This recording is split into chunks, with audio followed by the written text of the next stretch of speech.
Modo Legislativo. El programa de la Secretaría de Profesionales de la Asociación de Personal Legislativo. Una mirada de los trabajadores sobre el quehacer parlamentario.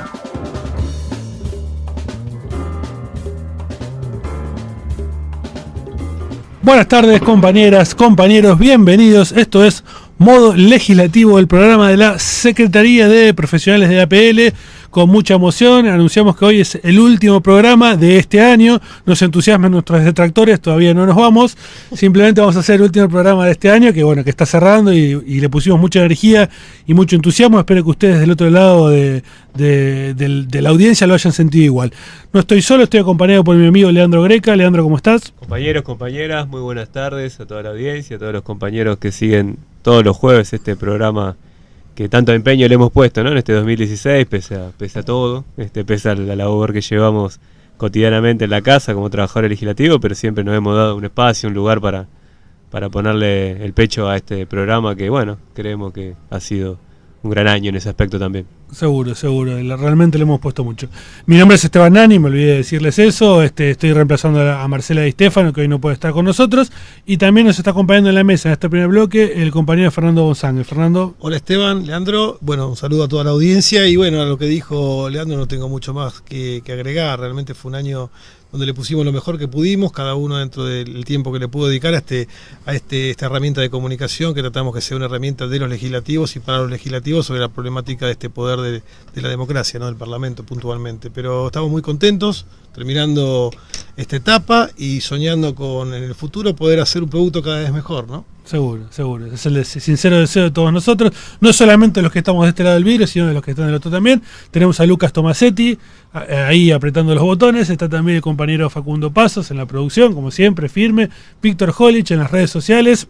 Vamos a proponerles hoy 3 bloques, ¿sí? Como todos ustedes saben, cuando uno finaliza un ciclo, hace un balance, pone cosas en el debe y el haber, y nosotros lo que vamos a hacer es, en el primer bloque, hablar un poquito sobre el balance parlamentario del año, un año que ha sido realmente muy movido desde el punto de vista parlamentario, y creo que humildemente eso se ha visto reflejado en este programa también.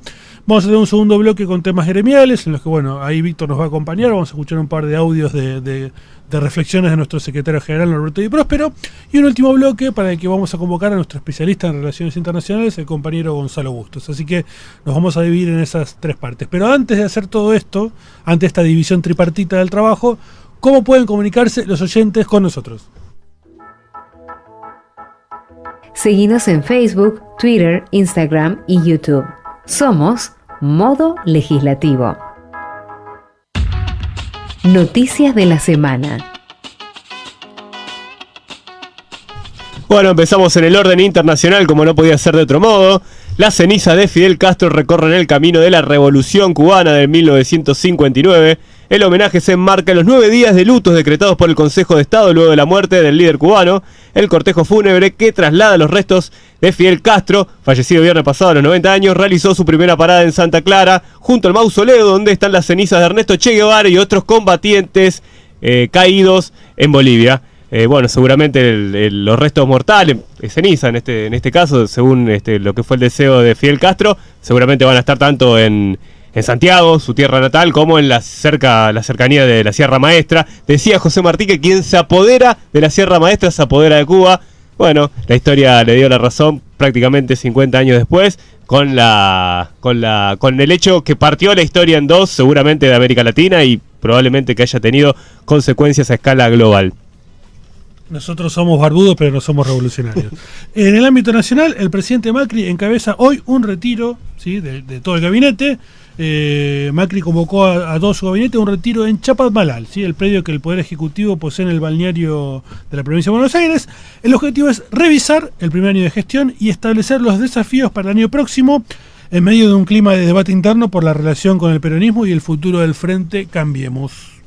Bueno, en el orden parlamentario, Monzó fue ratificado como presidente de la Cámara de Diputados con el voto mayoritario de sus pares. La Cámara de Diputados ratificó ayer por un nuevo periodo parlamentario a Emilio Monzó como presidente del cuerpo legislativo en el marco de la sesión preparatoria. Tras ser ratificado en el cargo, el dirigente de Cambiemos destacó la tarea parlamentaria y la construcción de consensos, para aprobar leyes claves para el gobierno de Mauricio Macri, como también agradeció a los trabajadores, en este caso de la Cámara de Diputados, por la labor desempeñada durante su primer año de gestión. Bien, y en el ámbito gremial, la CAT en estado de alerta por los proyectos de ganancias presentados en el Congreso. ¿Sí? Los integrantes del Consejo Directivo de la CAT, que es la Confederación Argentina del Transporte, una confederación realmente importante de gremios de esa actividad, se reunieron para analizar los proyectos presentados por ganancias y dijeron: no fuimos consultados y la voz de los trabajadores organizados no ha sido tenido en cuenta. También insistieron que los candidatos en campaña prometieron la eliminación del impuesto y los gremios del transporte se declararon en estado de alerta y movilización permanente. Estaremos, por supuesto, atentos a todas estas noticias, informándolos vía redes sociales porque, como dije en el inicio, este es el último programa de este ciclo 2016 de modo legislativo. Bien, entonces, habiendo ya recorrido el informe semanal de noticias, si te parece, Leandro, vamos a informarnos un poco sobre qué pasó en esta semana parlamentaria y hacer un balance de todo el año parlamentario. Informe parlamentario.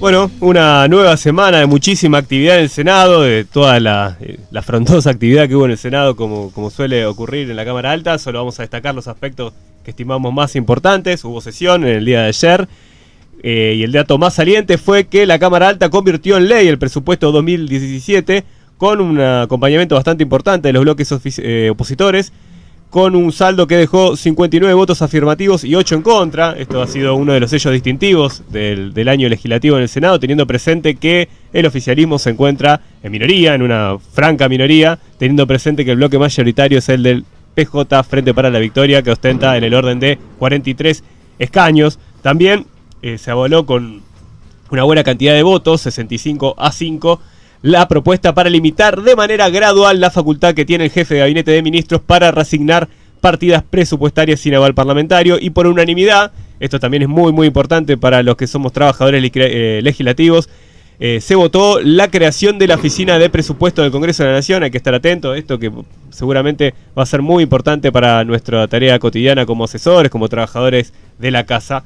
Después, más temprano, también en la misma jornada del día de ayer, se sancionó de forma parcial, con 53 votos positivos y 5 negativos, un proyecto de ley que lo hemos seguido con cierta atención desde esta columna, que establece los presupuestos mínimos para la conservación, protección y uso racional sustentable de los humedales. Esto es muy importante para tener presente lo que es el equilibrio en el ecosistema, en el medio ambiente y la sustentabilidad en el tiempo de las actividades productivas en aquellos lugares del país donde existan en las inmediaciones humedales y todo tipo de, esos pulmones que hacen a la vida un poco más amable y sustentable en el tiempo, digo bien. Si te parece, continúo con... Dale, seguí y yo después... Obtuvo dictamen el proyecto que de algún modo modifica el régimen de riesgo del trabajo. Asistieron Triaca y la CGT a un plenario de comisiones, en este caso la CGT representada por Daer, por Héctor Daer, uno de los 3 secretarios del triunvirato de la CGT. Y según tiene previsto, de acuerdo a la agenda parlamentaria consensuada, esta iniciativa estaría siendo tratada el 14 de diciembre en la Cámara Alta para obtener su sanción parcial. Vamos a ver qué ocurre finalmente con este trámite legislativo. También, ya más en el orden del bicameral, la Comisión Bicameral de Seguimiento y Promoción de la Comunicación Audiovisual, vale decirlo, la comisión donde trabajo, se reunió para tratar la situación de acefalía en la que había incurrido la Defensoría del Público de Servicio de Comunicación Audiovisual al terminársele el mandato a la ex defensora Cintia Ottaviano, y la Comisión Bicameral, a instancias de su presidente, el diputado nacional Miguel Bacé, de la UCR por la provincia de Buenos Aires, del bloque Cambiemos, desde luego, propusieron a que continúe de manera interina para salvaguardar los bienes del organismo y para darle cierta continuidad institucional a quien era directora de Asuntos Jurídicos, María José Bembe, y va a ser una suerte de titularidad a cargo de modo interino hasta que tanto la comisión resuelva quién va a ser la defensora del público finalmente, de acuerdo a lo prescrito en la ley 26.522. Tengo 2 cositas más. Algo muy importante: el Senado distinguió a los científicos que trabajaron el nuevo límite de la plataforma continental. Recordarán que la ONU, a instancias de la Comisión Nacional del Límite Exterior de la Plataforma Continental, de algún modo destacaron la labor técnica que habían llevado adelante, y la ONU, digamos, si mal no tengo presente, había de algún modo marcado un nuevo límite exterior de la plataforma continental a instancia de este trabajo que habían recibido estos científicos. Estuvo la presidenta de la Cámara Alta, digamos, desde luego, Gabriela Michetti, de algún modo dándole la mayor jerarquía institucional a este reconocimiento, y desde luego la mención que se le dio fue la mención Domingo Faustino Sarmiento, la máxima distinción del Honorable Senado de la Nación para casos de esta naturaleza, cuando se distinguen grandes personalidades de la cultura, de la política y del ámbito, si se quiere, deportivo también. Y ya cerrando, para mencionarles que el procurador penitenciario, Francisco Mugnolo, presentó su informe anual a instancias de la Comisión Bicameral de la Defensoría del Pueblo. Y bueno, un tema que siempre hemos seguido de cerca, el estado de las cárceles, y bueno, en este caso a cargo de un procurador, a cargo de un funcionario de lo que es el Ministerio Público Fiscal, que bueno, también de acuerdo a las últimas atribuciones que ha tomado el Ministerio Público Fiscal, también ha tomado parte en el abordaje de problemáticas como la violencia institucional, como la violencia de género, y también en torno a cuestiones ligadas al problema y a la cuestión penitenciaria. Esto de mi parte. Siempre sabemos que hay un montón de actividades más, hay reuniones de asesores, reuniones de comisiones de otra naturaleza, con temas que son igual quizás de importantes, pero bueno, hicimos este recorte para esta oportunidad y no podíamos dejar pasar el hecho de lo más distintivo y lo más significativo, que finalmente la ley de leyes se transformó en ley en la jornada de ayer. Seguro. En el ámbito de diputados, bueno, algo adelantamos en la introducción, fueron ratificadas todas sus autoridades, empezó el tratamiento de la reforma del impuesto a las ganancias, pero no quiero dejar pasar lo que ocurrió en Senado anoche y que anticipábamos cuando se sancionó el proyecto sobre la rebaja en las comisiones de las tarjetas de crédito y débito, que iba a traer alguna suerte de colisión, alguna suerte de descoordinación en la coordinación que debe haber intercámaras, y bueno, ocurrió finalmente cuando el Senado en la madrugada de ayer aprobó un proyecto de declaración para rechazar la decisión de diputados de aprobar el proyecto sobre rebaja de comisiones, un texto diferente que había sido sancionado por el Senado. Lo charlábamos con Fernando en la previa, y esta falta de una instancia de coordinación hace que en muchos casos, ¿no, Fer? Sí. Se produzca este tipo de situaciones, y bueno, a futuro pregar para que haya alguna instancia. Acá lo que se dio realmente no es muy común que un expediente que tiene ingreso por una de las cámaras, se tiene a la otra cámara como revisora, se cruce en el medio con otro expediente, una no trate el que tiene media sanción y imponga, digamos, el tratamiento y la media sanción de otro expediente. En realidad hay como una laguna jurídica en términos de la técnica parlamentaria de cómo se deben resolver estas cuestiones. Me comentaba Esteban en la previa de que bueno, hay algunos textos, hay uno del ex senador Eduardo Menem, que había trabajado sobre derecho parlamentario y que habla de sería interesante crear alguna instancia de coordinación intracámaras para que este tipo de litigio, que sería intrainstitucional, o sea, no sería un problema que afecta a la división republicana de poderes, sino un problema en el cual litigan las dos cámaras del Parlamento, pueda resolverse a través de la conformación de, por ejemplo, una comisión bicameral de enlace parlamentario entre las cámaras para que estas situaciones no se generen. En realidad no hay muchos antecedentes de una situación como esta, y tampoco se encuentran soluciones jurídicas ni en los reglamentos internos de la Cámara ni en la propia Constitución Nacional. En los precedentes parlamentarios que estuvimos buceando, que también están en la obra que vos mencionás, Fer, de Eduardo Menem, en los 2 o 3 casos en los que se presentó una situación de esta naturaleza, prevalece la sanción primera de la Cámara de Origen. Es decir, en este caso puntual debería prevalecer la sanción de Senado, que fue en septiembre de este año, ¿sí? El proyecto de declaración dice que el Senado declara su rechazo a la decisión de la Cámara de Diputados de no dar tratamiento al proyecto de ley aprobado por el Senado el 7 de septiembre del año en curso. Con lo cual, bueno, plantea una suerte de vulnerabilidad del sistema bicameral y de violación del debido proceso constitucional para la formación y sanción de las leyes. Por supuesto, es un tema que está abierto. Recordemos cuál es el origen de la situación. El Senado había sancionado un proyecto en el que la rebaja en las comisiones era del 3 al 1,5 y dejaba sin efecto las comisiones de tarjeta de débito.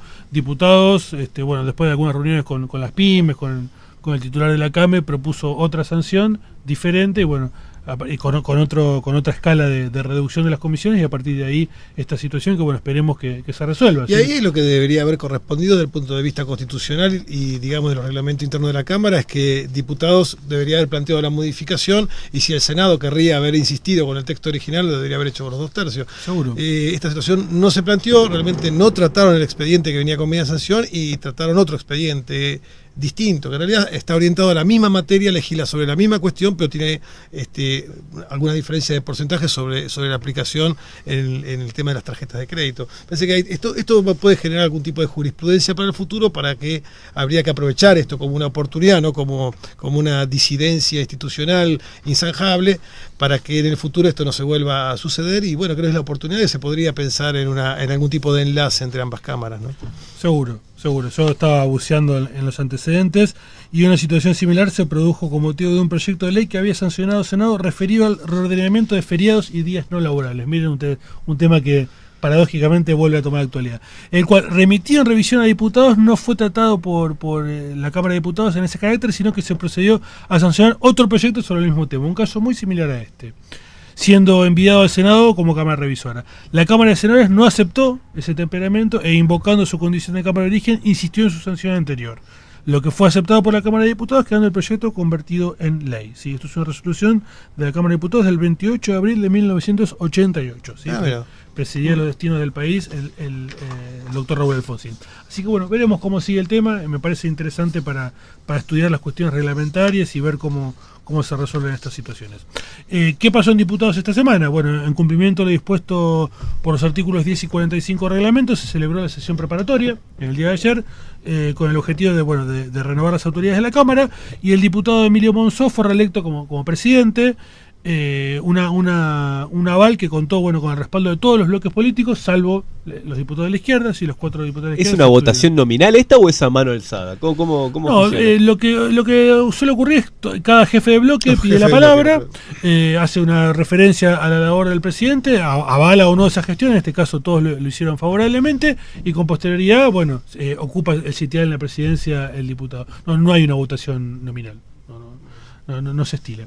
¿Qué dijo Monzó una vez que ocupó el estrado? Quiero reivindicar a la política y a los políticos. La palabra política tiene que ser valorada, y si no fuera por la política no hubiera salido ninguna ley en el transcurso de este año.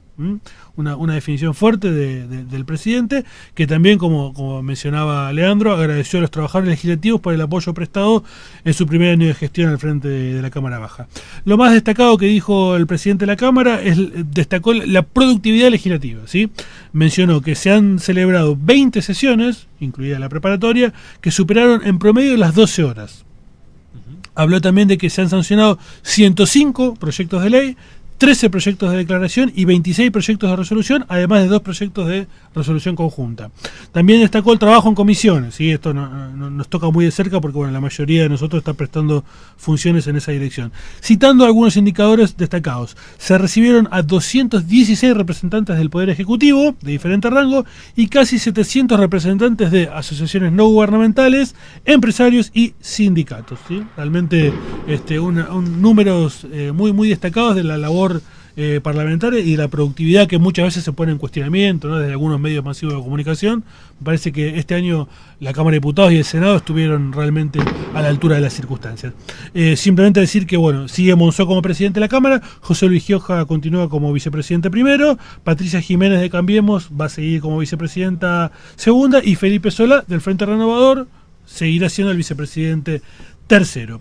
Había también previsto una sesión ordinaria o especial para tratar una serie de temas que quedaron pendientes. Finalmente esa sesión no se hizo por desacuerdos entre el oficialismo y la oposición. Quedarán pendientes de tratamiento esos proyectos para el año entrante.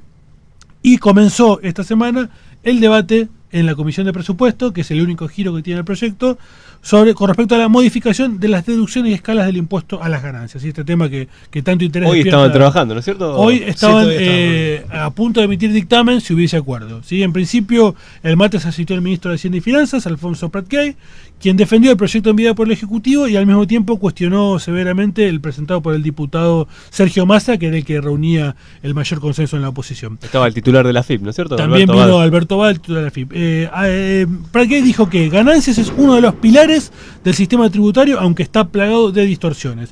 Mientras que Alberto Bal aseguró que la propuesta del Frente Renovador aumenta la recaudación y hay una diferencia de costo fiscal entre la iniciativa de gobierno y el Frente Renovador de 30.800 millones de pesos. Así que como decíamos antes, hoy continuará el debate, ya de hecho está reunida la comisión y está previsto que finalizada la misma, si llegase a haber acuerdo, emitir dictamen para tratar la iniciativa en el recinto el martes 6 de diciembre. Recordemos que ganancias junto con otra serie de temas incluye el temario de sesiones extraordinarias que envió el presidente al Congreso.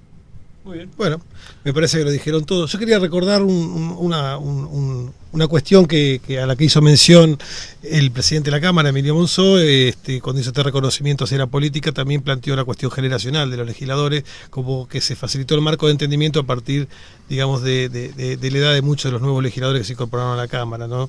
Así que me pareció interesante también ese planteo generacional. Por supuesto, sí, sabemos que la renovación de la política es también un tema de interés, ojalá continúe en todos los ámbitos dándose con esta vitalidad y realmente ha sido un año muy bueno para el Congreso. Así que ¿algo más, Leandro?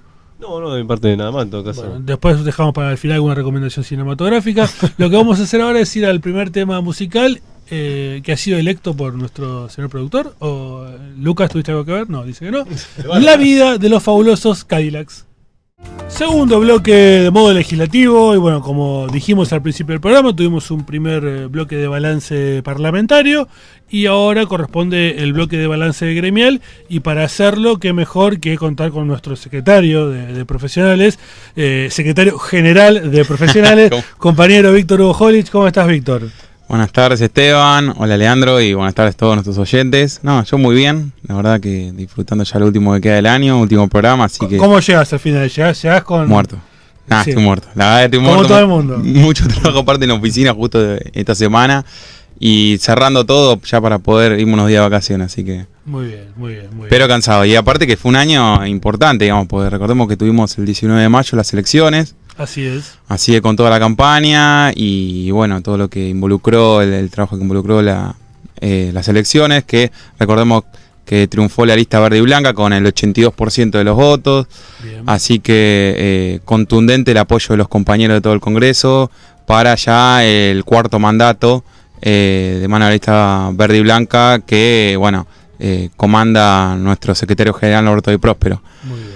Así que comenzamos el año bien movido y también recordemos que junto a las elecciones se votaron los cargos para las 8 secretarías que se crearon. Recordemos que son las secretarías de Cultura, Profesionales, Prevención de Adicciones, Seguridad e Higiene, Deporte, Turismo, Derechos Humanos y Capacitación. Bien, todas áreas de mucho desarrollo de estos años previos que realmente ameritaba que cada una de ellas tuviera una secretaría y está muy bien que lo menciones porque el afiliado cuando fue a votar este año se encontró con una lista más amplia en la que estuvieran representados todos los intereses de los trabajadores legislativos por lo menos en estos últimos 12 años. Y recordemos que la creación de las secretarías se habían aprobado en la asamblea el año pasado. Así es. Y este año se votaron los cargos. Exactamente. No fue la única actividad gremial del año, por supuesto, la secretaría siguió reuniéndose los lunes cada 15 días. Para hoy, por supuesto, nos hubiese gustado contar con la palabra de Norberto. Recordemos que el compañero de Próspero está en Mar del Plata para la realización de un nuevo congreso de la FELRA, la Federación de Empleados Legislativos de la República Argentina, en la que seguramente va a ser electo también secretario general de esa federación por un nuevo periodo. Así que le deseamos la mejor de las suertes a él y a todos los compañeros que lo están acompañando en esta oportunidad. Y no lo tenemos aquí de cuerpo presente, pero sí tenemos audios de entrevistas que les hemos hecho en el transcurso de este año a nuestro secretario general y que nos parece oportuno ahora compartir con ustedes para comentar. Vamos a empezar con un audio de una actividad que hicimos cuando cumplimos 5 años como espacio de profesionales, en la que Norberto asistió y estuvo presente junto a Víctor y Miriam, la secretaria de Personal Jerárquico, así que vamos a escuchar ese audio, por favor. Primero, antes que nada, como compañeros trabajadores legislativos, agradecerle a cada uno de ustedes por la participación del 19 de mayo. Realmente ya grande y expresiva a cada uno de los compañeros de su área, en el caso de los compañeros subdirectores, muy histórico lo que pasó en el 19 de mayo a nivel de participación de los compañeros, y conmovedor, inclusive, conmovedor ver la cantidad de filas y de compañeros en la calle, tomando frío para poder entrar a votar, sin ser arriados, como yo digo, sino que iban por propia voluntad, con alegría, con convicción, sabiendo que era fundamental la participación y el voto de ellos. Realmente a mí me llena de orgullo y fue una participación de casi el 80% del padrón de los compañeros que estaban invitados para votar. Así que a cada uno de ustedes como trabajadores les quiero agradecer esa participación, a los compañeros que estuvieron o compartieron la lista conmigo, agradecerle la militancia, la convicción, la fuerza que pusieron para hablar con cada uno de los compañeros y explicarles por qué había que votar la lista que nosotros representábamos, por qué tenía que haber una continuidad, por qué entendíamos que habíamos hecho un proceso de 12 años donde con errores o virtudes el gremio era un gremio distinto al que habíamos tomado en el 2004, y se hizo de una manera compañero por compañero, boca a boca, escuchando al que estaba disconforme, respetando al que estaba disconforme, tratando de convencerlo también. Esa era nuestra tarea. Y realmente después, una vez que terminó las elecciones, la satisfacción del resultado, ¿no? Uno puede hablar de la satisfacción política, por supuesto. Ganar una elección del 82% a 18% después de 3 mandatos, ustedes que son profesionales y que están en ciencias políticas, que hacen análisis y todo eso, los libros dicen que el poder desgasta supuestamente, el poder entre comillas, yo no creo mucho en el poder, yo creo que el poder transferido por la gente, el poder no es de una persona ni de un cargo, sino transferido por los compañeros, y que a medida que uno va ejerciendo un cargo se va desgastando y va perdiendo credibilidad o va perdiendo el apoyo de la gente. En mi caso particular, en el 2004 gané por un porcentaje, en el 2008 ganamos por un porcentaje mucho mayor, en el 2012 no hubo lista contraria, y ahora esta vez, donde sí se podía haber producido un debate después de 12 años, después de un conflicto muy severo que tuvimos en distintos sectores, más que nada en el Senado, después de una campaña sucia de calificaciones y un montón de otras cosas que uno se tuvo que bancar, que es parte del juego. Es la vez que ganamos por el mayor porcentaje desde que me presenté como secretario general. Nunca habíamos ganado por el 82% como ganamos ahora.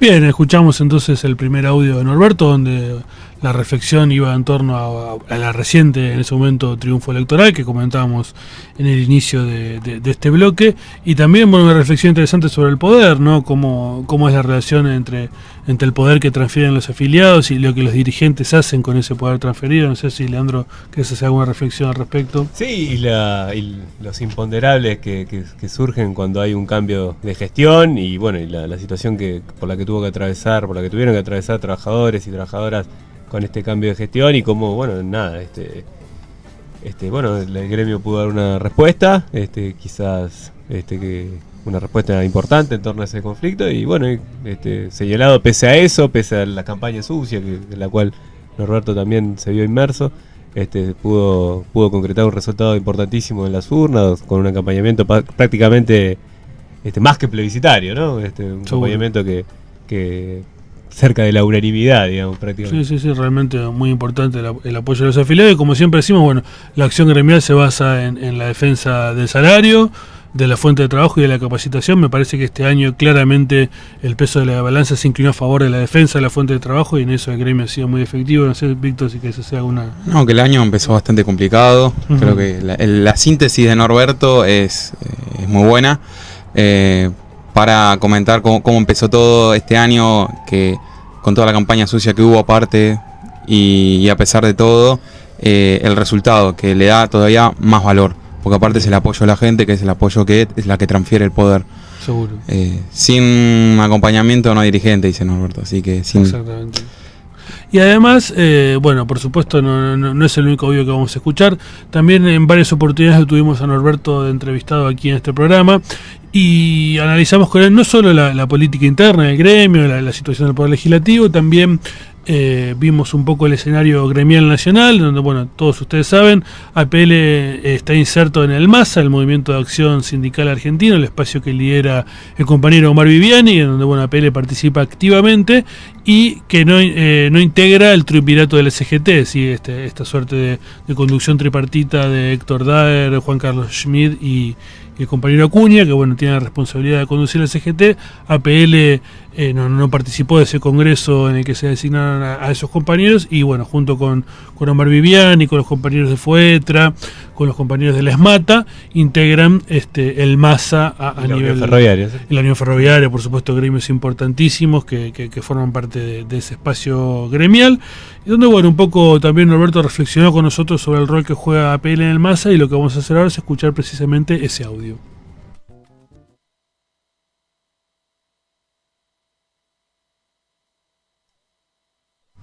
Ahora en breves instantes vamos a estar. Esto era simplemente para despertar la expectativa de ustedes y medir también la atención que tienen con respecto a este tema. Parece que ahora sí lo tenemos. No, todavía no. ¿Alguna recomendación cinematográfica, Greca, para este fin de semana que pinta corto, o Hollich? ¿Qué tenemos? La verdad que todavía no. Dame un segundito para pensar, a ver. Una recomendación de Netflix, podríamos decir, ¿no? Sí, siempre tratamos de... una serie, yo de una serie. Estoy viendo Vikingos, la verdad, una serie que me encantó. Yo tampoco estoy viendo mucho en esta oportunidad, pero me recomendaron The Blacklist, ¿sí? Una serie que la está viendo mi mujer, en realidad. Yo no la estoy siguiendo, pero tengo entendido que se presta a un seguimiento bastante detallado. No sé si vos tenés algo para tengo contar. Que ver en la obligación. Hay una muy divertida, se llama Love, Amor, así, de un director americano muy influyente, se llama Judd Apatow. Interesante, ¿no? Una comedia sobre el amor a los 30 años, si se quiere, digamos. Muy divertida, con el sello... ¿Cómo se llama? Love. Voy a buscarla. Son 10... Se ven 2 tardes, son 10 capítulos de 30 minutos de Netflix, desde luego. Sí, siempre acá. Sí, las recomendaciones están al alcance del control remoto. Lo hacemos gratis. Sí, realmente todos somos cinéfilos, y, bueno, siempre traemos... por supuesto, bueno, a los que les gusta el cine clásico y las relaciones de poder, Cara Cortada de Al Pacino sigue en cartel y es muy efectiva. Una película del 83 dirigida por Brian De Palma, realmente excelente y muy ligada al tema de la Revolución Cubana, claro, en un contexto importante. Es verdad, ahora que lo pienso, vinculado a una visión no muy positiva de Castro, ¿sí? Lo que se ve en la película, mucho menos positivo del exilio cubano en Miami. Por supuesto, lo que muestra la película es, bueno, como una gran masa de exiliados cubanos, entre ellos muchos delincuentes, digamos, son enviados a Estados Unidos por Castro como para liberar escoria, por decirlo de alguna forma, entre ellos Tony Montana, un muchacho que por supuesto vive en el submundo con algunos vicios de origen, y que es muy crítico también del comunismo y de Castro, ¿no? Al comienzo hay un speech muy interesante acerca de su postura frente al comunismo y usar zapatos rusos, realmente interesante. Yo la recomiendo. Mis hijos y yo somos fanáticos absolutos de Al Pacino y de Cara Cortada. Ahora sí, parece que tenemos entonces el audio del MAS, así que vamos a regresar a lo que veníamos hablando antes, las reflexiones de compañero y Próspero en torno a el rol de APL en el MASA. Nosotros estamos en el MASA, como vos bien dijiste, ya habíamos tomado posición de que no íbamos a participar del Congreso. Hubo una solicitada en Clarín y en Crónica que salió el mismo día del Congreso, donde el MASA fijó su posición. Uno de los motivos más importantes era que no se respetaba el estatuto, que dice que tiene que haber un solo secretario general. cuando se habla de unidad y hay 3 secretarios generales, ya te estás dando cuenta que no hay unidad, porque si tenés que poner 3 secretarios generales porque no se pusieron de acuerdo para elegir uno.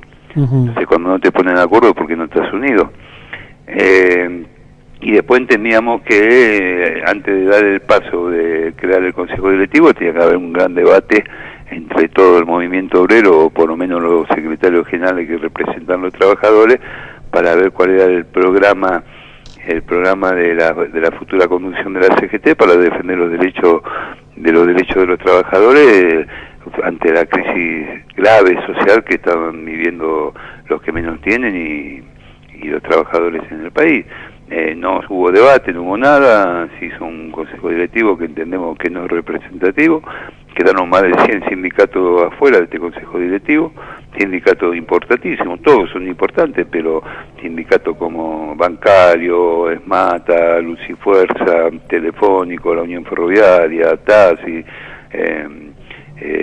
Guatre, y después entendemos que también llamativo que después del Congreso al otro día ya ha habido un almuerzo de un ex secretario general de la CGT con el presidente de la Nación.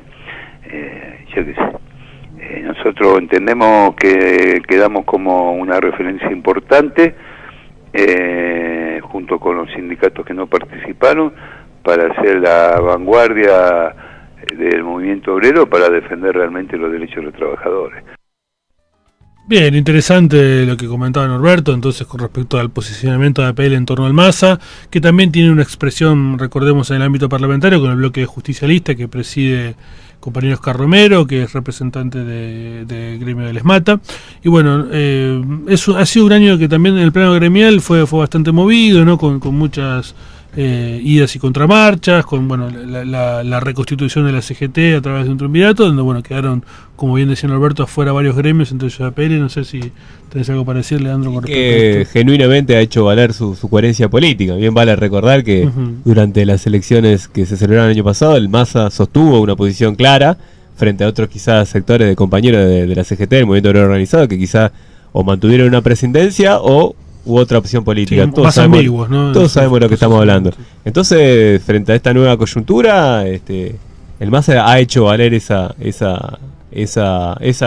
coherencia política y marcando la presencia en el escenario nacional y diferenciándose de algún modo sin conspirar contra la unidad del movimiento obrero, sino marcando que claramente hay diferentes espacios que han sostenido y sostienen diferentes posicionamientos políticos y diferentes modos de concebir la unidad del movimiento obrero, porque no es lo mismo una unidad del movimiento obrero con programa que sin programa, que es algo que sostiene Vivian, algo que sostiene Norberto, algo que sostienen los compañeros que han querido mucho relieve en lo que es la discusión del movimiento obrero, la necesidad de un programa político inspirado en los grandes programas de la clase trabajadora. Sí, eso te iba a decir, las mejores tradiciones del movimiento obrero ha sido cuando ha podido, además de plantear las reivindicaciones sectoriales, elaborar un programa y como bien vos decís, Huerta Grande, La Falda, el programa de la CGT de los argentinos del 1 de mayo de 1968 han quedado en historia como mojones muy importantes y es destacable. De hecho, el MASA tiene una declaración, la declaración de Ituzaingó. Claro, fue en el predio de APL. En el predio de nuestro sindicato, de APL, a lo que cariñosamente le llamamos el Polideportivo de Castelar. En realidad está ubicado precisamente en Ituzaingó.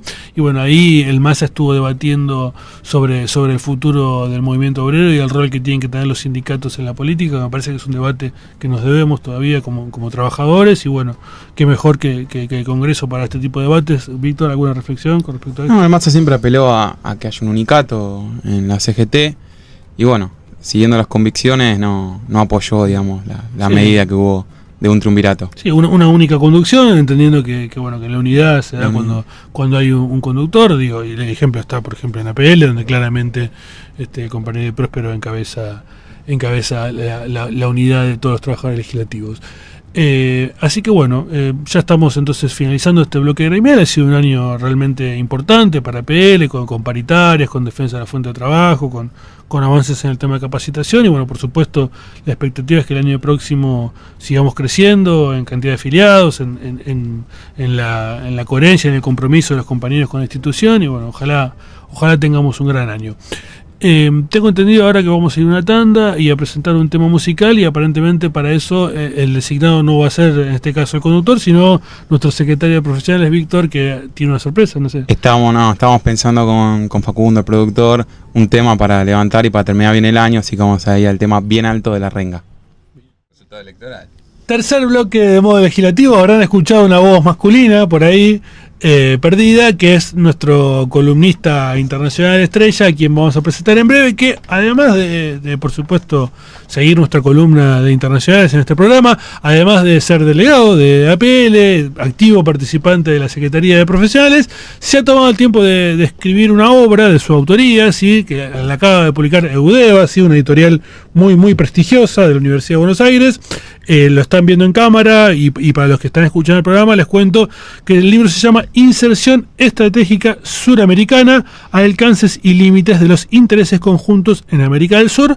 Analiza un periodo de 30 años que va de 1985 al 2015, y su autor es nada más y nada menos que compañero licenciado Gonzalo Bustos. Gonzalo, ¿cómo estás? Hola, muchas gracias por la introducción y los comentarios amables y generosos respecto al libro. Un placer estar acá con ustedes, y bueno, el libro me lo acaban de dar, por eso lo quería traer y compartir con ustedes. Sí, me lo acaban de dar. Así que, bueno, no, en las librerías va a estar recién en febrero o en enero, porque hay problemas de logística. Eudeva está creciendo y por lo tanto está con dificultades en algunas cuestiones logísticas, y bueno, por lo tanto vamos a tener recién el libro disponible en unos meses, pero mientras tanto yo ya tengo estos. Desde este programa te felicitamos y estamos orgullosos que los compañeros que integran profesionales tengan inquietudes académicas, que las puedan volcar al papel y que eso tenga difusión. Realmente es todo un logro, y bueno, lo queremos destacar especialmente.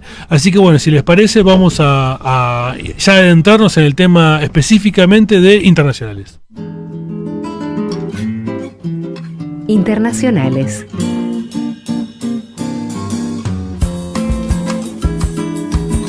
Bien, en esta onda brasilera, ¿el 1 lo presento yo o vamos a hacer una escala del 1 al 10? Sí, primero mencionemos que en virtud de que es el último programa, preparamos una especie de compendio, resumen de todo lo destacado de este año, y por lo tanto lo podemos articular en un top 10, un ranking de 10 hechos, acontecimientos de política internacional. Highlights of the year. Exactamente. Bien, ¿y el primero cuál es? El primero es obvio, está bien que me propongas hablar del primero, porque el primero lo conocemos todos, entonces no hay misterio, y cuando no hay misterio del primero, conviene adelantarlo. Vamos con el separador. Hacen gestos desde otro lado y no sé qué significa. Es que tenemos separadores. Sí. En algún lado hay separadores. Para cada uno hay separadores. ¿Cuál es el número uno? ¿Qué dice? Donald Trump. La victoria de Donald Trump, damos por descontado que es el número uno, es el fenómeno sistémico que más va a alterar el sistema internacional en los años venideros. ¿Se pateó el tablero? Yo no sé si todavía ya pateó. Él asume en enero, hay que ver qué va a ocurrir. Está por ahora haciendo todo lo que va, encaminando su gabinete, eligiendo los nombres de su gabinete, de modo tal que da la impresión de que va a hacer lo que prometió. Ajá. Y eso ya es toda una postura, ¿no? Que un mandatario haga lo que promete en campaña, que suele ser como un momento de anuncios grandilocuentes, sobre todo en el caso de él, ya marca un poco la pauta, ¿no?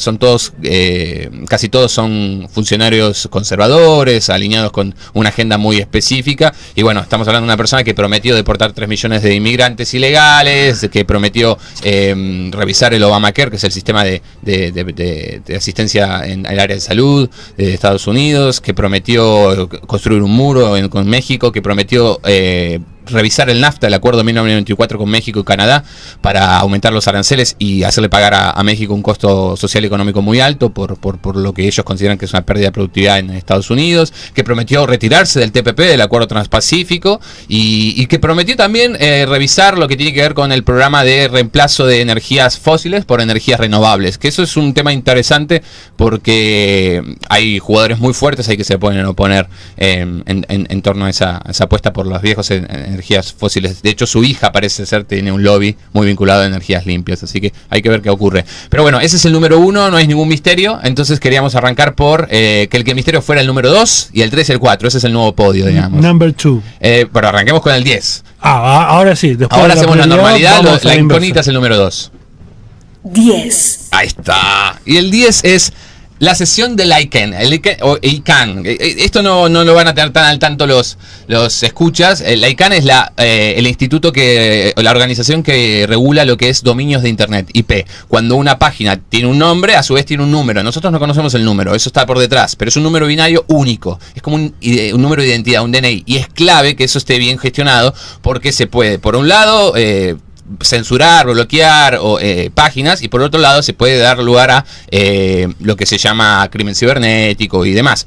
Entonces lo manejaba Estados Unidos desde 1998 y por distintas presiones ya desde el año 2001 se estaba planteando que la multipolaridad se tiene que traducir también en estas instituciones. Bueno, Estados Unidos se vio obligado a ceder la ICANN. Ahora la ICANN va a depender de una especie de consorcio internacional. En una etapa intermedia va a depender de sí mismo y después va a pasar a depender de la ONU. Fueron nada menos que las revelaciones de Edward Snowden, de que había hecho espionaje Estados Unidos y a través de la Agencia Nacional de Seguridad a mandatarios de la talla de François Hollande o de Dilma Rousseff, lo que generó una especie de momentum en favor de una revisión de la gobernanza actual de Internet, y Rusia fue uno de los jugadores más fuertes en ese reclamo, y bueno, se vio obligado el 1 de octubre a ceder el control de la ICANN a Estados Unidos. Sigue trabajando en Estados Unidos, se queda a nivel territorial, sigue teniendo la jurisdicción en Estados Unidos, pero ya no es una institución que pertenece al aparato gubernamental estadounidense. En realidad era un contratista privado con el Departamento de Comercio. Así que ese es un número 10. Interesante noticia de la que no teníamos conocimiento masivamente. Bueno, después va a estar todo en el modo legislativo. Vamos a poner esto y hay un par de links para que puedan informarse si se interesan. Number 9. Number 9, este va a ser más cercano. En Revolution 9 no está el tema de los Beatles que repiten Number 9, ¿no? Lo podríamos buscar. Pero dale, tíralo. 9 es la formación del gobierno en España, la difícil formación de un gobierno en España. Mariano Rajoy formó gobierno después de 2 intentos electorales fallidos en donde consiguió la mayoría, pero no la suficiente para crear un gobierno de coalición. El sistema español es radicalmente distinto al latinoamericano. Si nosotros tenemos sistemas presidencialistas, un poco al espejo de Estados Unidos, con algunas diferencias. En Europa lo que prima es el modelo parlamentario, ¿sí? Es decir, se construyen coaliciones de gobierno a partir del rol de los legisladores y entre ellos surge el primer ministro. Exactamente. Y cuando una mayoría no es lo suficientemente fuerte como fue en este caso, no solo se necesita el apoyo de la segunda fuerza, sino tal vez la abstención de la tercera o la abstención de la segunda. En fin, en este caso era el PSOE que había logrado el segundo puesto, a pesar de las especulaciones en torno a una posible no victoria, pero sí un segundo puesto para el partido Podemos, que se formó a partir de las manifestaciones populares que hubo desde 2011 en adelante. Ahí tenemos el arranque de Revolution 9. Number 9. Es un tema del álbum blanco, del White Album, sí. Que es muy loco porque son todos fragmentos de grabaciones. En realidad lo hizo John Lennon con Yoko Ono, muy interesante y muy vanguardista, por cierto, gracias a los compañeros de la producción. Partido PSOE, Partido Socialista Obrero Español, que el Socialista Obrero tiene bastante poco, recordemos uno de los partidos tradicionales junto con el PP. Con el Partido Popular, exactamente. Bien. Ahora es un nuevo partido el que está surgiendo, que es Podemos, y se esperaba que la imposibilidad de Rajoy de formar gobierno generara una nueva elección, y ahí sí Podemos pudiera capitalizar. Lo que pasó fue que además de que formó gobierno Rajoy, se quebró el PSOE. Ese es el principal dato en realidad, a nivel diagnóstico de la socialdemocracia en Europa, sobre todo en el calendario electoral que se viene el año que viene. Por ejemplo, en Francia se pelea la derecha con la extrema derecha, no hay una opción de socialdemocracia. Bueno, en España la socialdemocracia se quebró en 2, la postura de abstenerse o no abstenerse. Pedro Sánchez, que era por la no abstención y por lo tanto bloquearle la formación de gobierno de Rajoy, se tuvo que correr del cargo y ahora está formando una especie de oposición dentro del propio PSOE, así que hay que ver qué ocurre con eso, si se derrama sobre el Podemos o si no. Bueno, vamos con el número 8. Ahí está. El número 8 fue el intento de golpe o el autogolpe, todavía no lo sabemos, ni lo sabremos probablemente jamás, en Turquía. El gobierno de Tayyip Erdogan, que desde es un sistema semipresidencial, sea primer ministro o presidente, viene gobernando desde el año 2003 en adelante. Y Erdogan, a partir del golpe que se dio el 15 de julio, el intento de golpe que causó la muerte de 448 personas, la gente salió a las calles y además militares salieron a las calles también, y por lo tanto lograron detener el intento en pocas horas. Bueno, el gobierno de Erdogan acusó a Fethullah Gulen. Fethullah Gulen es un clérigo que vive en en Estados Unidos, en Filadelfia, está exiliado desde hace un par de años, desde que se peleó, era aliado fundamental del gobierno de Erdogan, pero en 2012, después de distintas purgas que se vinieron impulsando en las fuerzas de policía, que estaban bastante dominadas por el Gulen, así como el sistema educativo, bueno, se lo indicó como el principal responsable, se pidió la extradición, Estados Unidos no aceptó, y desde ese momento Erdogan está impulsando un programa de integralismo cultural y de una posible reforma constitucional para fortalecer el perfil de la presidencia, el poder de la presidencia, y a su vez revisar un poco el matiz secular que tiene la constitución turca desde 1982, que mantiene un delicado equilibrio las fuerzas islámicas con las fuerzas más occidentales. Y eso tiene una serie de consecuencias a nivel geopolítico y regional, porque desde ese entonces Erdogan se siente mucho más fortalecido para avanzar sobre la minoría kurda. Hay varias minorías en Turquía que hubo varias minorías en Turquía que fueron expulsadas, aniquiladas o de alguna forma perseguidas, y a la que queda ahora son los kurdos, son el 10% de la población, no es poco, y al mismo tiempo los kurdos están trabajando muy bien en lo que tiene que ver con la resistencia frente al Estado Islámico en Siria. Así que se metió Turquía en Siria y complejizó un poco más la ecuación, y ese es otro factor de tensión que vamos a tener en el 2017, ¿no? Bien, vamos un poquito más rápido porque estamos ya sobre la hora. Perdón, y nos quedan 7 y estaría bueno que lo podamos hablar de todo. Así que adelante, número 7. 7 lo vamos a decir rápido. Son los atentados en Europa, fundamentalmente en París y en Francia y en Bélgica. Recuerden que desde el año 2015 tenemos atentados de lo que se llaman lobos solitarios, que operan en sintonía con los principios del Estado Islámico y del terrorismo yihadista, pero que son lobos solitarios, ¿no? Que actúan por su propia cuenta. Hubo un atentado en Niza, todos lo conocemos, el atentado de un yihadista que condujo un camión y atravesó a la multitud que celebraba el 14 de julio. Bueno, murieron más de 80 personas. Hubo también un atentado en Bélgica y hubo otro atentado en Francia que mataron a 2 policías en su domicilio. Es importante destacar esto que vos decías, hablás de lobo solitario. Por ejemplo, el atentado de Atocha en 2005, por ahí, era más centralizado, quizás, claro, más en cabeza de Al Qaeda, ¿no? En la estación de tren de Madrid. Exactamente. Perdón, digo bien. Que generó la victoria de Rodríguez Zapatero. Rodríguez Zapatero, inesperadísima. Sí, está muy bien. ¿Seguimos? 6 son, bueno, algo se mencionó, son las guerras civiles en Siria y Yemen. Esto no es nuevo, sobre todo la guerra de Siria, que ya lleva 5 años, pero han adquirido distintas capas de complejidad. En Yemen se disparó el año pasado, el anteaño pasado, pero este año tuvo mayor... No tiene protagonismo porque es un país muy pobre, es el país más pobre del mundo árabe, pero de a poco está alcanzando mayor relevancia dentro de las noticias. La situación en Siria se complejizó, como decía, por la incursión turca y además el avance de los kurdos, pero en cierto sentido se logró un frágil cese al fuego entre Rusia y Estados Unidos, o las fuerzas alineadas en torno a esas dos potencias, en febrero, y a su vez están jugando también Irán, que es como una potencia regional que está creciendo a partir de la incorporación en la comunidad internacional por el reconocimiento de su programa nuclear, y Arabia Saudita, que es el viejo aliado de Estados Unidos en la región, que ahora acaba de lograr que junto a otros en la OPEP se establezca un acuerdo por el precio del petróleo, así que probablemente logre mejor posicionamiento en los años venideros. Pero bueno, estamos hablando de una crisis humanitaria que tiene más de 15 millones de desplazados o refugiados, ¿no? Vamos con el número 5. 5. Bueno, el 5 lo conocimos, lo hablamos, es el Brexit, el famoso Brexit. Todavía no sabemos bien qué va a ocurrir porque hay idas y vueltas. El Brexit fue el 23 de junio, la mayoría del pueblo británico decidió retirarse de la Unión Europea frente a la convocatoria de un referéndum de David Cameron, por entonces primer ministro de Inglaterra, o mejor dicho del Reino Unido. El 52% eligió irse y el 48% eligió quedarse, el Remain, sobre todo en el norte.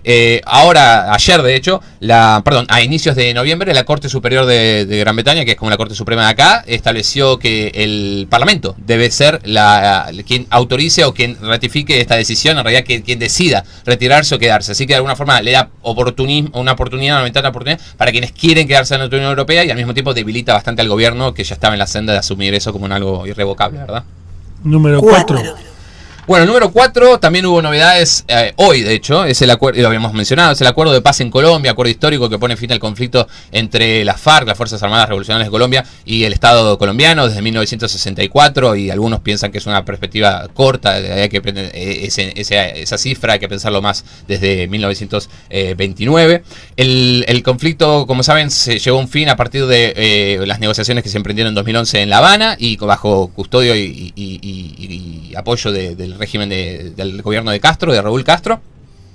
Hubo un primer acuerdo, se sometió a un plebiscito al estilo Cameron, fue el segundo plebiscito que arrojó los resultados más opuestos a lo que se esperaba. Tanto en Colombia como en Gran Bretaña se presenta un escenario similar. Los gobernantes convocan un plebiscito para, en teoría, avalar sus posturas, son rechazados por el pueblo y recurren al Parlamento para hacer un acuerdo. Es cierto, ¿no? absolutamente. Es bastante similar y extraño, ¿no? Que en América Latina y en Europa se dé la misma situación. Es cierto eso que decís. No, Bundo, nada más porque no nos queda mucho tiempo. Y bueno, ahora hay que seguir el referéndum que se va a dar en Italia, ¿no? Que de alguna forma la suerte del gobierno de Renzi está atada a ese referendo.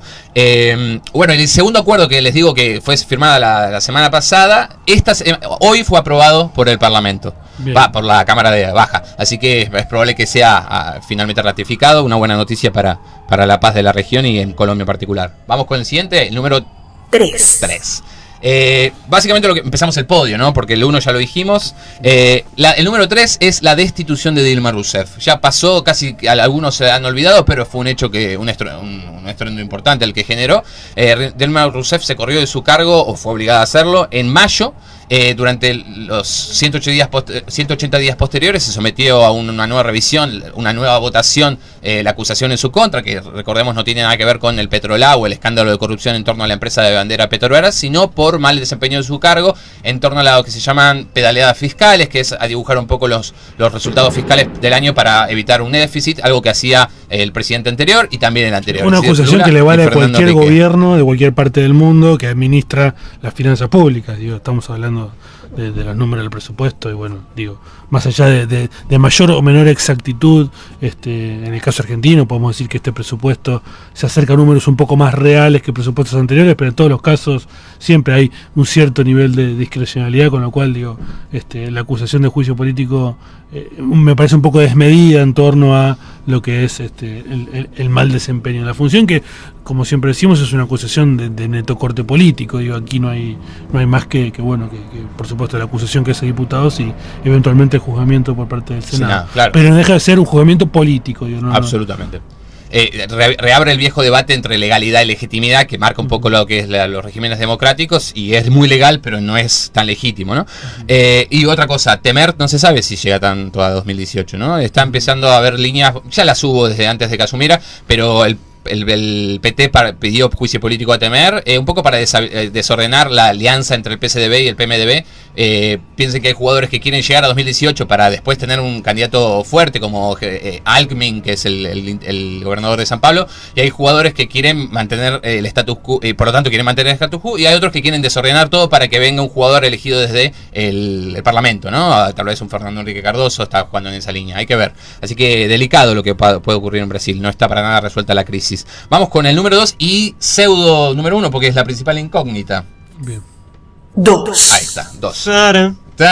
Es el acuerdo Cuba-Estados Unidos, un acuerdo que se viene trabajando desde hace 2 o 3 años, pero como saben, Donald Trump lo puso en riesgo. Donald Trump anunció por un tuit que les digo bien cortito: si Cuba no está dispuesta a hacer un mejor acuerdo para los cubanos estadounidenses y estadounidenses en general, pondré punto final al acuerdo, dijo Donald Trump. Con un simple tuit sacudió toda la geopolítica global, un acuerdo que ponía de alguna forma fin a los resabios del siglo XX, a los resabios del viejo orden de la bipolar de la Guerra Fría, y que por lo tanto planteaba como una perspectiva optimista sobre la relación, algunos de los aspectos de la relación de Estados Unidos con la región, sobre todo desde que China empezó a jugar muy fuerte en la región y había que lavarle la cara a la histórica relación asimétrica entre Estados Unidos y los países de la región, un reclamo de todos los países suramericanos en todos los foros internacionales, que fue escuchado finalmente, y que en 2016, este es el hecho fundamental, se dio la foto,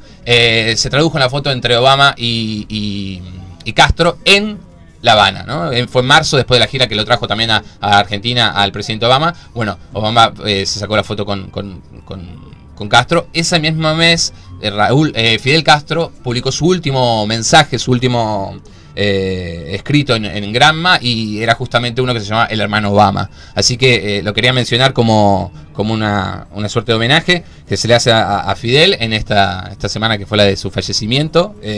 Lo suyo es más bien un corolario del acuerdo, no hay que verlo tanto como algo que estaría en desacuerdo, creo él, no lo sé, pero sin duda lo de Trump es para seguir hoy, por ejemplo, un asesor, el asesor de Obama que estuvo atrás de la negociación desde el año 2011, va a ir a Cuba como para tratar de calmar los ánimos, pero no hay ninguna garantía, ¿verdad? La postura de los republicanos es bastante distinta a los demócratas en este sentido, y ni hablar de Trump personalmente con la de Obama. Así que ese es el número 1 en las sombras. Y un bonus track. Un bonus track es China en la OMC. China entró en la OMC en el año 2001. Organización Mundial de Comercio. Exactamente, la Organización Mundial de Comercio. Recordemos que China viene un régimen comunista bien típico, y después fue ayornándolo para poder ingresar a la comunidad internacional.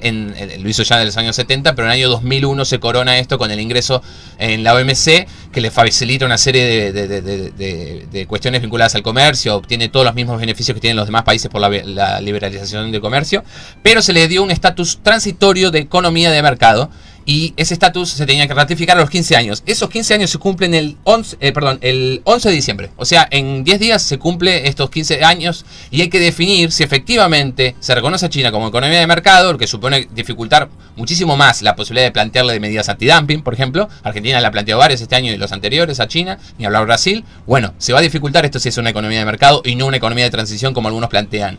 Es muy probable que sea reconocido ese estatus, y marca otro de los motivos por los cuales China asciende cada vez más rápido en la multipolaridad, y Trump señala eso, la cesión de la ICANN también señala eso, la incorporación del renminbi chino en la canasta de la FMI también señala eso, y bueno, de alguna forma la incorporación de la OMC como estatus pleno. Algunos analistas dicen que China, ¿no? Digo, por poner un límite de la muerte de Mao a la fecha, emprendió una glasnost sin perestroika, ¿no es cierto? Está muy bien eso, claro. Ellos estaban en contra de lo que es lo que sería la revolución política, y estaban a favor querían mantener la política controlada, pero reformar el Estado, ¿no? El glasnost era una glasnost y perestroika eran los dos nombres que se le daban a la reforma política y a la reforma estatal a grandes rasgos, y ellos querían mantener todo ordenado. La plaza de Tiananmen, la revolución de la plaza de Tiananmen del 89, de alguna forma viene a poner eso en riesgo. Lo resuelven justamente el mismo año que la Unión Soviética empieza a perder el control de sus satélites, ¿no? La caída del muro de Berlín se da en ese año. Así que está bien lo que observas, es bastante atinado. Hay que ver cómo ocurre. En un momento lo leí en algún lado y... Es que los propios chinos lo dicen en el libro de Kissinger. En el libro China de Kissinger está eso, lo señalan. Hay un error de los soviéticos. Es tomar prestado, no es robar. Bueno, la verdad que ha sido un lujo esta extensa columna, este repaso anual. ¿Nos quedó algo en el tintero? No, esto lo vamos a poner online igual, bueno, por si alguien interesa. Interesantísimo la reflexión del compañero Gonzalo Bustos, vinculado por supuesto al escenario internacional. Y bueno, estamos ya llegando al final de nuestro programa, nos pasamos varios minutos. Le agradecemos a los compañeros de la radio la gentileza y la comprensión, y nos estamos despidiendo. Gracias a Lucas Tomasetti, Facundo Paso, a Fernando Bonsangue, Víctor Jolich.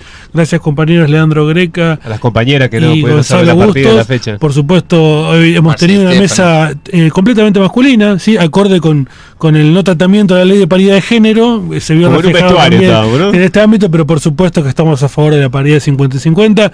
Saludos a la compañera Nelia Beccherini y Marcela Di Stefano, que permanentemente han estado este año con nosotros. También un beso a la compañera Andrea Díaz, que nos acompañó en la primera parte del año. Decirles que estamos muy orgullosos de haber hecho este programa este año, y que esperamos, por supuesto, en el que viene volver renovados, con más energía, con más ganas de hacer un programa a la altura de las circunstancias. Así que, si les parece bien, nos despedimos. Gracias a nuestro secretario general, Roberto de Próspero, a Fabián Esteco, director de la radio, y nos vemos el año que viene. Chau, chau, chau.